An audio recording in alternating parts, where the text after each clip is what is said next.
আজি মহামান্য গুৱাহাটী হাইকোৰ্টত যিখিনি ৰায় আহিল বিশেষকৈ ৰঞ্জন দাইমাৰী সম্পৰ্কে সেইটো আমি আশা কৰা নাছিলোঁ।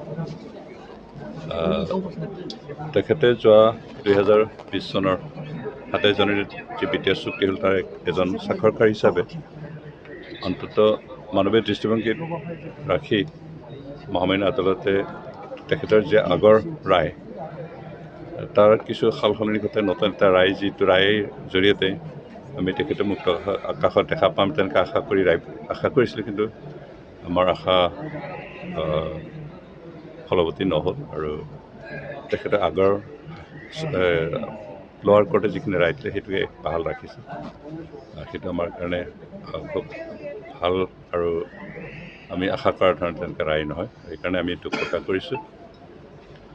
শান্তি চুক্তিৰ স্বাক্ষৰকাৰী হিচাপে আমি তেখেতক মুক্ত আকাশত থাকি বৰ্তমান যি চৰকাৰ চলি আছে, চৰকাৰৰ জৰিয়তে জনসাধাৰণৰ উন্নয়নৰ কাৰণে যিখিনি সামাজিকভাৱে কাম কৰা এটা অধিকাৰ যে এটা সুবিধা পাইছে তাৰ লগত জড়িত হোৱাটো আমি আশা কৰিছিলোঁ, কিন্তু সেই আশা আমি ফলৱতী হোৱা দেখা নাপালোঁ। তথাপিও আমি প্ৰচেষ্টা ৰাখিম।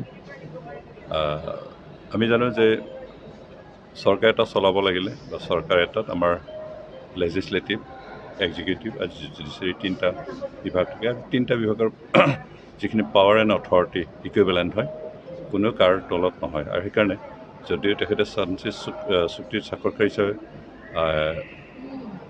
পলিটিকেলি যিখিনি ষ্টেটাছ আছিল, কিন্তু জুডিচিয়াৰীয়ে নিজৰ ষ্টেটাছত থাকি নিজৰ কাৰ্যখিনি কৰাৰ কাৰণে আমি যিখিনি আশা কৰিছোঁ সেইটো নহয়। তথাপি আমি তেখেতৰ আৰু কিবা কৰিব পৰা যায় নেকি, তাৰ কি উচ্চতৰ পৰ্যায়ত আৰু কিবা কৰিব পৰা যায় নেকি, তাৰ প্ৰচেষ্টা আমাৰ চলি থাকিব। আমি সেইকাৰণে তেখেতৰ পৰিয়াল, তেখেতৰ আত্মীয়সকলক নিৰাশ নহ'বৰ কাৰণে অনুৰোধ কৰিছোঁ।